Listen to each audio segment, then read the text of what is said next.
Hello സുഹൃത്തുക്കളെ, വള്ളത്തള പാപ്പൂസാണ്. ഞാനങ്ങനെ ദുബായിൽ നിന്ന് നാട്ടിലെത്തിയിട്ടുണ്ട്. അപ്പം ഞാൻ നാട്ടിലുള്ളപ്പോൾ ഇതൊക്കെ വെച്ച് പോയതാണ്. ഈ പ്ലാവ്, മൂച്ചി, മുളകും തൈ അങ്ങനെയുള്ള ഐറ്റംസൊക്കെ വെച്ച് പോയതാണ്. അപ്പോൾ വന്നപ്പോൾ ഉമ്മാക്ക് തീരെ വയ്യ. ഉമ്മാനെ ഹോസ്പിറ്റലിൽ അഡ്മിറ്റ് ചെയ്ത് 10 ദിവസം ഹോസ്പിറ്റലിൽ അഡ്മിറ്റൊക്കെ ഉണ്ടായിരുന്നു. അപ്പോഴാണ് ഈ മൂച്ചി അല്ലെങ്കിൽ മാവ് എന്ന് പറയും.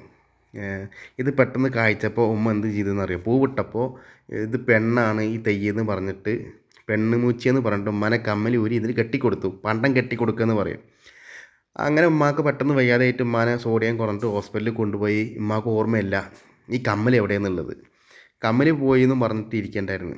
ഞാൻ നോക്കിയപ്പോൾ ഉണ്ടടാ, മാവുമ്മ സ്വർണം കായ്ച്ചിരിക്കണം. അപ്പോഴൊക്കെ മനസ്സിലായി ഇത് ഉമ്മ കെട്ടി കൊടുത്തതാണെന്നുള്ളത്. ഉമ്മ പറഞ്ഞത്, ഹോസ്പിറ്റലിൽ നിന്ന് വന്നപ്പോൾ ഉമ്മ പറഞ്ഞു ഇത് എവിടെ ഊരി വെച്ചിട്ടുണ്ട് എന്ന്.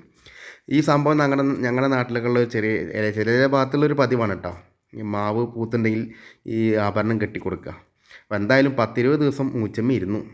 ലാസ്റ്റ് ആഭരണം കിട്ടി.